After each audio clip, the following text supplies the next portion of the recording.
tomorrow. You already know what it is. All right. Marie, what's up? Why you been I'm locking up. I'm locking up. I'm locking up. Why you been answering the phone? Why you been? Why are you acting like that? Why are you acting like that? What you mean? Why you can't open the door? Stop acting like that. Why you ain't been answering the phone? What's up with that money though? You still don't have no cash? Now you want to record me? Yep. But you want to record Yep, yourself? you in my shit. You want Playing to with my record kids. yourself? Been playing You with want to me. record yourself? So Let me yeah, record what you I'm did. on that. Let me record what you did. I'm on that. Take my Let me shit back record in what my you did. house. Let me record what you did. Take my shit back in my Let me house. record what you did. Motherfucker want to record me. Don't get near me. Motherfucker You can want to record me, from a make me the distance. bad person. Motherfucker want You to can record me, try to record make from me a the bad distance. person. They stepped all over my bag. And did not do it again, cause you ain't shit. Motherfuckers just try to make I me don't the care bad if you person. stay with me. Cause I don't want to stay It's with about them. our kids. STD having ass, bitch. Look what she did to my shit. Take my shit back in the house.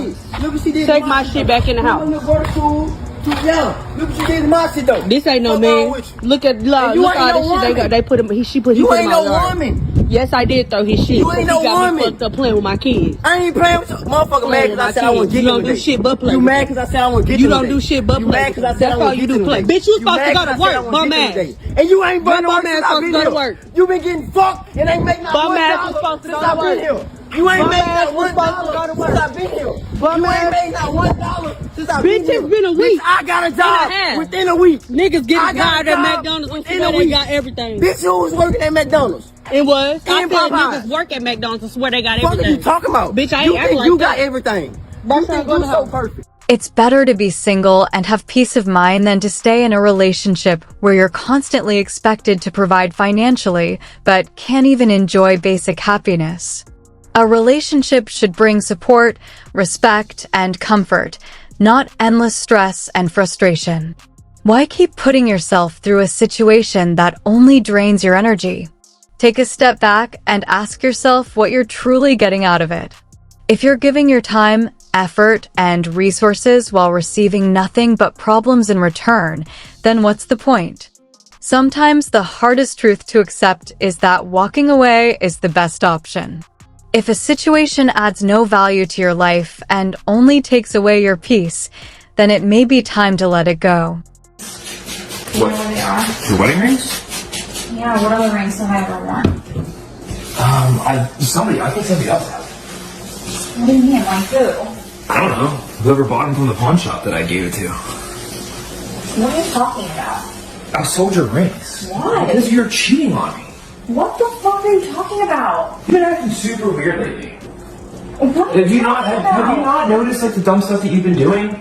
You've been coming home late from work every day, telling me that you're somewhere that you're not. You share your location with me, so I see where you're at. If you tell me you're going to the bar, you're not. It's some neighborhood. Okay, At some house all the time. Okay, and you haven't thought to like maybe just have a conversation with me and ask me like what's going on No. instead of selling my rings I don't- and like not paying attention? No, I don't need to. Sell my rings, they're mine. No, they're mine. No, they're I bought mine. them for I don't you. care who bought I them, paid they're mine. $25,000 for them for you, for Okay. you to make the vows to be faithful to me, and you are not. So you don't deserve those rings, and you don't deserve me either. So with that money that I got from the rings, I'm hiring an attorney and I'm filing for a divorce. You're fucking kidding. I'm not kidding. See if I'm kidding. Wait until my attorney reaches out to you. Why? I don't understand. You're blowing this way out of proportion. You haven't even asked me still what's going on. I don't need to ask you. I have the proof. Okay, but haven't you thought maybe that you're the reason this is happening? I don't care what the reason is. It still does not justify you cheating on your husband and being unfaithful. If you're unhappy, then divorce me. And then do what you want. The moment he revealed what happened to the wedding rings, the entire conversation took a shocking turn. She asked where her rings were, expecting a simple answer, but instead he told her that he had sold them. Naturally, she was stunned and demanded to know why. His answer was straightforward.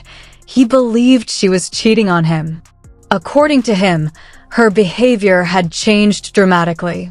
She had been coming home late, giving explanations that didn't seem to add up, and telling him she was in places where she clearly wasn't. Since they shared locations, he claimed he could see that she wasn't going where she said she was.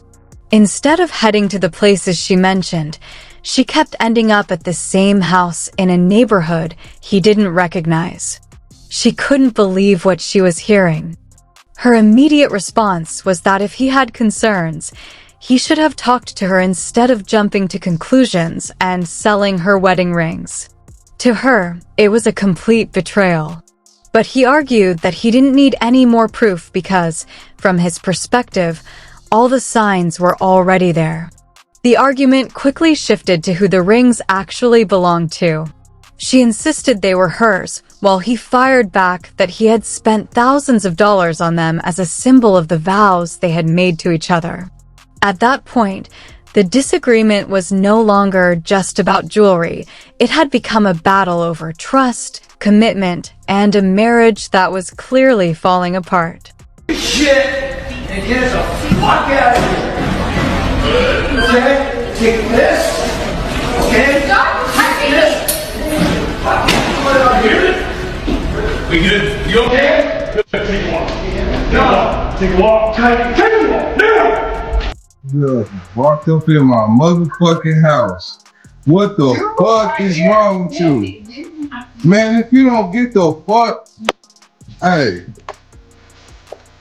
can you leave? Can you go to the door and knock and try this again? Nah. Cause you in my house and I need all proof. Cause I might slap the fuck out of you. You don't fuck the fuck out of me. Cause you, this is a threat to my health, my well-being. You came in the house to hurt me. This is self-defense. I did not hurt. How am I trying to hurt you? That's what I'm trying to figure out. You trying to record me? Oh, you bullshit. My friends think that I'm lying when I did. I was gonna walk in here.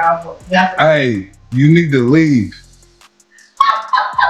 You need to go back outside. Why are you recording me? Because I didn't invite you here. And you walked in my home. And I feel threatened.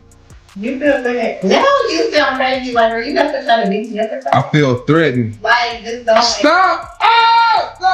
Stop! I feel threatened. What? Hey, you need to go outside. You need to leave. Why? Cause you got everything fucked up.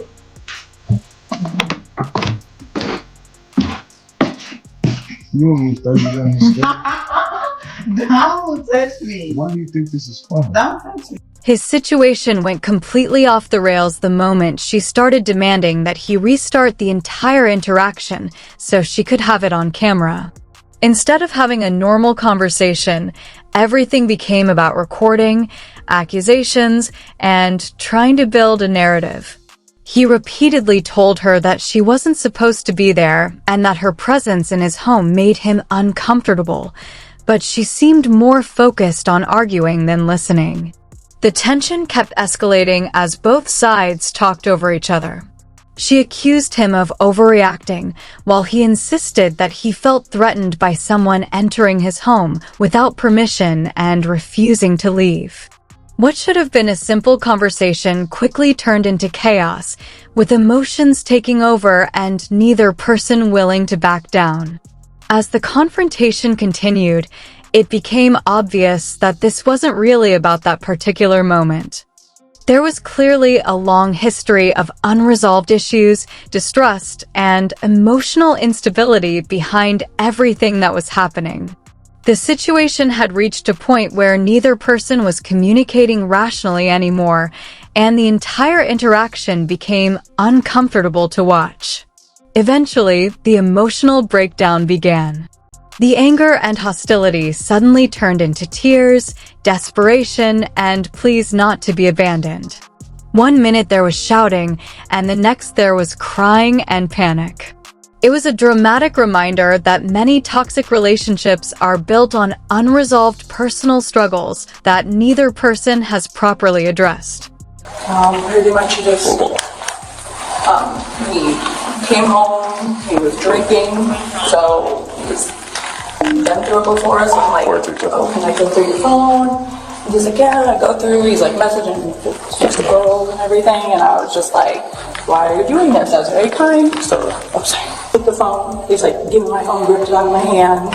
The baby was in her crib, so he threw me on the floor, pinned me down, and we went into the living room, and we've been through this before, so when we fight, he's like, I'm gonna take the baby, you're a shitty mom, blah, blah, this and that. That's always his go-to. He punched himself in the face.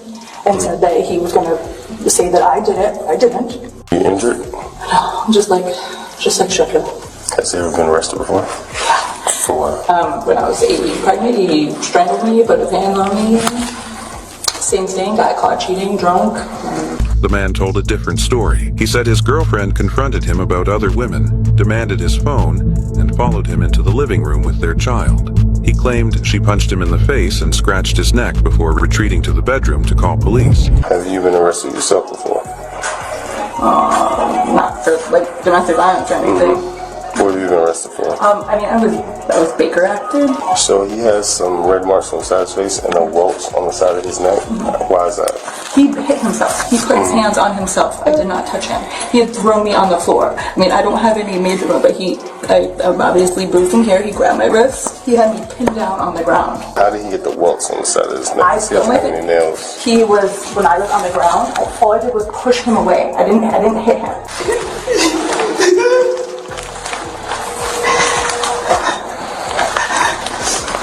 Hey man, I'm getting arrested, so you gotta keep judged Monday. We can speak out into it again. This case quickly turned into a classic he said, she said situation, with both sides telling completely different stories about what happened inside the home. According to the woman, the argument started after her boyfriend came home intoxicated and began acting strangely. She claimed he voluntarily handed over his phone, but things escalated when she started seeing messages from other women. That's when, according to her account, he became aggressive, snatched the phone back, and allegedly threw her to the floor while their child was nearby. She went on to explain that this wasn't the first time something like this had happened. In her version of events, arguments often followed the same pattern, with threats involving their child and accusations about her parenting. She also claimed that during the confrontation, he struck himself and threatened to blame the injuries on her, something she insisted had happened before. When officers spoke with the man, however, they heard a very different story. He claimed that she was the aggressor, saying she confronted him about other women, demanded access to his phone, and then physically attacked him. He pointed to visible marks on his face and neck as evidence, while maintaining that she was responsible for the injuries. The officers were left trying to piece together two conflicting accounts while examining the physical evidence. The woman maintained that any marks on him came from her trying to push him away while pinned to the ground. She denied punching or intentionally injuring him and instead pointed to bruises on her own body as proof that she had been the one assaulted. As the investigation continued, it became clear that this relationship had a long history of volatility, previous police involvement, and unresolved accusations. By the end of the encounter, officers were forced to sort through the contradictions, compare the statements with the evidence in front of them, and determine who was telling the truth and who was trying to rewrite the events of that night.